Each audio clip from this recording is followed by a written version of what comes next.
This is your dose of daily market wisdom with master trader Nick Santiago. Starting from humble beginnings, Nick has been beating the markets for over 2 decades. He shares with you his take on the profitable trades that will have you moving towards financial freedom in no time at all. To see an in-depth review of his track record and much more, go to inthemoneystocks.com. You are listening to the Daily Market Wisdom with Master Trader Nick Santiago. I'm Kerry Lutz. Today is April 28th, 2020, and it's show number 23. Well, I guess, Nick, the big story is still crude. It's, trading extremely low, at least not negative numbers anymore. But maybe there's a light at the end of the oil pipeline, perhaps. Yeah, perhaps there is. Actually, this morning when we woke up, crude was negative again, and it looked like there was some news out that the USO, which is the oil ETF, was getting out of the March contract. Now, that contract doesn't expire till, I believe, the 20-something of next month, so May 20th or something along those lines. But they're rolling out of that pretty early and getting into future contracts down the road. So looks like that was the reason for the sell-off that we've seen in crude the last couple of days. So we'll see if that starts to stabilize as these different states start to open up. I'm in the camp that crude will stabilize here because people are going to start to do a little bit more business. I know at first it's not going to be a grand opening and a big party out there, but people will start to get more comfortable going forward. So hopefully we get a successful launch in Georgia. They're opening up. And as that happens, we'll see if these airlines can come up with some remedies. The funny thing was today I saw the Southwest Airlines CEO on CNBC.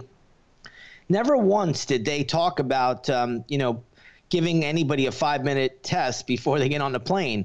I mean, if they would do that, they'd probably see these stocks jump about, 15, 20% in a day. But, nobody seems to mention that. And I really am surprised at that. We've mentioned it here on this program now, weeks ago, and nobody seems to be talking about that. It's a 5-minute exam. It really doesn't take much. They're talking about taking temperatures, talking about people wearing masks. How about a 5-minute COVID test? It's 5 minutes. What's the problem? Yeah, really. Well, I guess Jim Cramer is the only one listening to the show, right? That's pretty much it. So I think these airline CEOs need to start tuning in. But for some reason, it's very strange, but they're not mentioning that. And that there has to be some underlying motive behind it why they're not doing it.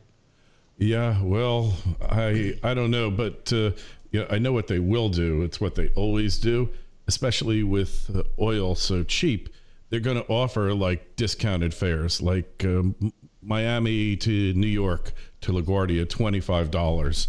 And at some point, they're going to hit that sweet spot and people are going to start flying again because, bargain's a bargain, right? Yeah, and we're social creatures as well. So, this lockdown has people out there protesting now around the country, whether it's Michigan. You're even seeing it in California. And California, is a very, very liberal state. People have had enough, and that's what it's going to come down to. And, in my opinion, the best way to build an antibody to anything is to be exposed to it. So, we'll see where we go with this. It's going to be an interesting test project, but as more states start to open up, I do think, more demand will pick up. It won't happen, like we said, quickly, but it will start. It has to start somewhere. Yeah, and, the mayor of California is all upset because everyone's going to the beaches. And look, they've demonstrated that this is a virus. The one thing that it really reacts to is humidity and sunlight. It dies very quickly in the UV, as President Trump was trying to explain, although somewhat inartfully and incoherently. But basically, the virus can't survive very long out in the open. It's going to die. Yeah, there are many virologists and doctors that say the best place to be is actually at the beach. So it's just kind of baffling the more we go through this whole virus scare. some of the things you hear about, some of the things. I mean, listen, there's danger in everything. You walk outside your home, you never know what can happen. I'll never forget when I was a 12-year-old kid, somebody drove through my front of my living room in their car. So they were drunk, and we were sitting there watching TV. We had a bowl of popcorn. It was my whole family together, and a car came through the living room. Wow. Right, that would talk about 3D. That was way before 3D was really popular, but we saw a car come right into the living room, and I mean, anything can happen, right? So yeah, you look at it, all of the more people die of other diseases and car accidents. And I mean, I'm not making light of this by any stretch. If you have it, I'm sure it's scary and many people have died from it. But I think you gotta look at it overall and say, if we don't get people back to work, we have bigger problems here in this country. Yeah. And I think it's they're trying to do it slowly here in Florida, but once people get out of their houses, like in Fort Lauderdale, a friend was telling me, you weren't allowed to sit on the seawall. Cops would chase you off. And now they're letting people get food from the restaurants at the beach and sit on the seawall and eat it.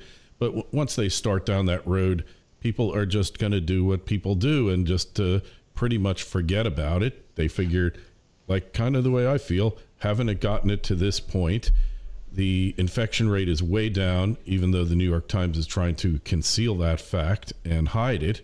And you go for it. So financially, though, we got another round of stimulus that supposedly is hitting shortly. Who the heck knows when? But in the next day or two, the system is now in place, so it makes it a lot easier to actually get the money out, as opposed to the first installment where they actually had to create the system. But we can't be on stimulus for the rest of our lives here, because that'll just bring on hyperinflation that much faster. Well, before you get to hyperinflation, what's going to happen here is that people will just not have work ethic. I mean, some people are making more money sitting home than they would be at work. And again, this is unprecedented. We'd never seen anything like this. But, you can't – I mean, they're talking about now universal income. Yeah. I saw Nancy Pelosi mentioning that. I mean, there's always even this crisis with all of this bailout money and all of this, small business money and all of this money that's being printed. People don't realize there's going to be a price to pay for this. It's just not right now, but it will be down the road. And when that happens, it really, it's not only disruptive for a day, it could be disruptive for years. So again, somebody has to pay for this. There's no free lunch ever in the world. You only reap what you sow. You just can't, if we could just print money endlessly, we would do it. And that's not how it works. So again, I just wish, these politicians would just get a little educated on how things work. Just look back in past history, but apparently they only look one way, and that's just, let's borrow, let's spend, let's borrow, let's spend. That's their theme. Yeah, that's it. And as long as there's politicians in the world, they're going to want to give people's money away to other people to advance their own careers, to get their own financial benefits, etc. So earnings season is in full gear. We know it's going to be dismal, right? We know it's going to be dismal, but this week we get really the big cap tech stocks. And I know we talked a little bit about it yesterday. I think tonight after the close, we have Google, AMD, and Starbucks. Starbucks being, one of the bigger restaurant names. So none of these numbers are expected to be very good. In fact, they're probably all going to be pretty bad, but the market already knows this. But like I've been saying on the program about a week or so ago, the NASDAQ and the tech stocks have been leading the rally. And now I think that they're getting tired up here. So you got to be careful in that area, in that sector now. I really have not looked to put on a whole lot of tech exposure, but, that for that reason at this stage of the game. Yeah, so they might be getting tired. What does Starbucks' chart look like? Is it a bullish, potentially future bullish formation here, or what are you seeing? Starbucks has had an amazing run. I think the stock is into very good resistance now, so I would not look for a lot of upside in Starbucks. In fact, it's trading at around $78 or just a touch under $78 a share. At its low in March, it was trading at $50 a share. So whether you love the company or not, it's had an amazing run already. It's run a little bit too far, in my opinion. So even if we do pop after the earnings announcement, I don't really see the stock going much past $81. That would kind of be my max upside for it. And again, if you want to get into something like that, don't do it now. You wait for these things to pull back. You wait for them to give you another opportunity. But I would not be looking to get into Starbucks at this stage of the game. Yeah, it's quite understandable considering that all of their stores, except for the drive-thrus, are closed. And that one I don't get at all because they could have easily done takeout, but they didn't consult me. And that is one of the things I miss the most is no Starbucks in the morning. Just not so much for the stuff there, but my friends, we all would hang out there. So airline stocks and hotel stocks, where are we at there now with them? Yeah, so the airline stocks right now look like they could be starting to stabilize. You have some decent moves this morning, but again, it's going to be all about what goes forward regarding these openings. If we start to get the country back up and running, I think these airline stocks are poised to really take off, no pun intended. However, at the moment, we're still treading, we're still spinning wheels in the mud here. But today you got some moves out of United Airlines. JetBlue was making a nice move. They announced that they're going to put masks on all of their passengers and on the crew members as well. So I think, you have to start to reassure the public that, they're putting some safety measures.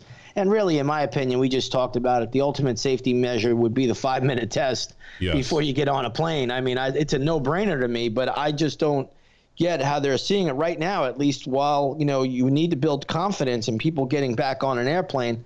I don't think there's any better confidence builder than that. Yeah. But it's never mentioned by one airline CEO yet. It's just baffling to me. Yeah, what's wrong with these guys? Hey, so what about hotels? We're looking at Hilton, Hyatt, Marriott.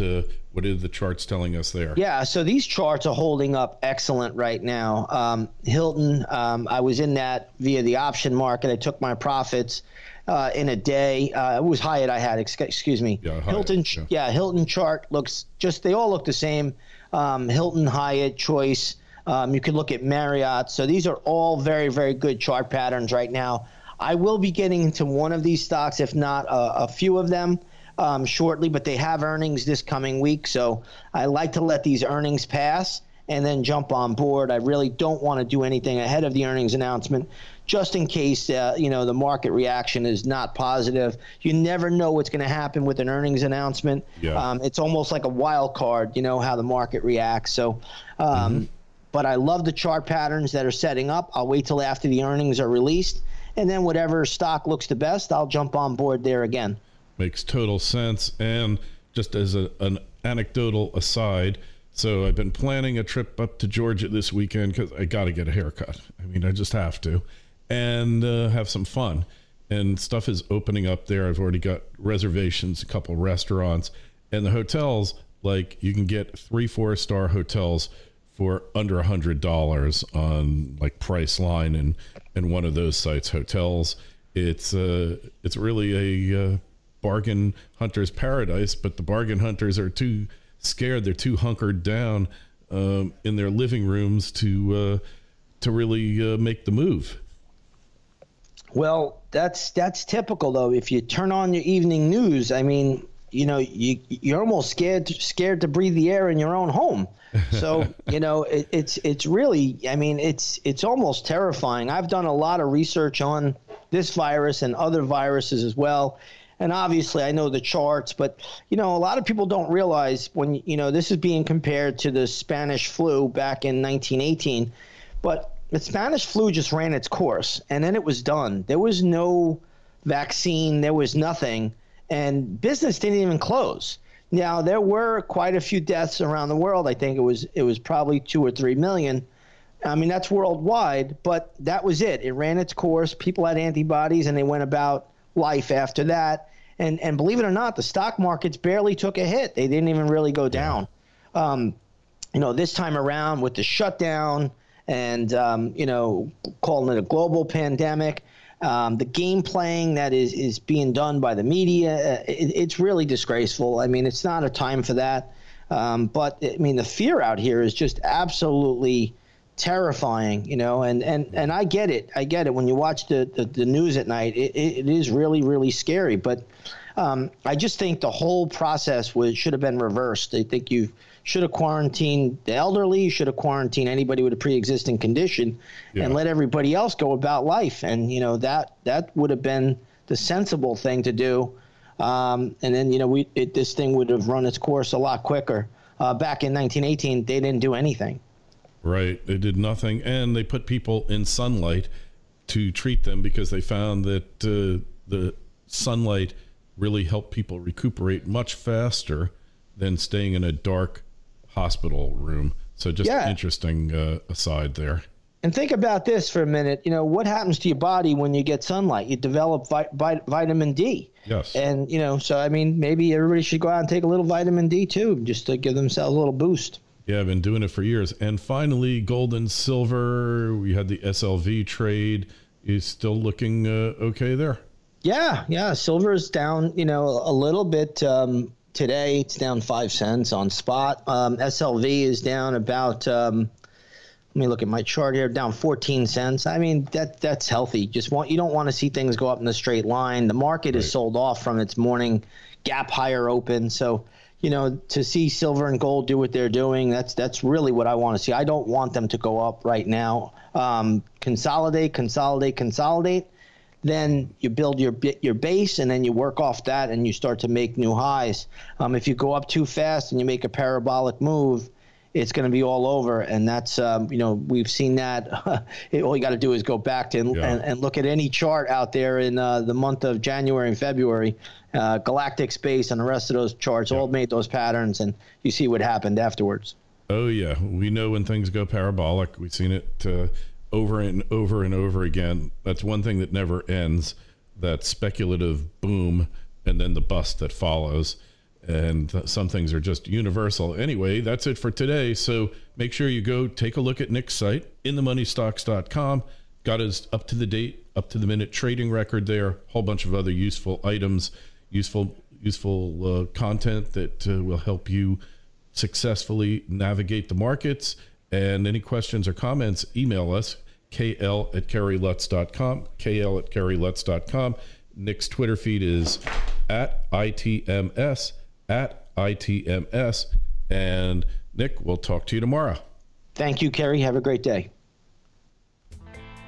This is your dose of daily market wisdom with master trader Nick Santiago. Starting from humble beginnings, Nick has been beating the markets for over 2 decades. He shares with you his take on the profitable trades that will have you moving towards financial freedom in no time at all. To see an in-depth review of his track record and much more, go to inthemoneystocks.com.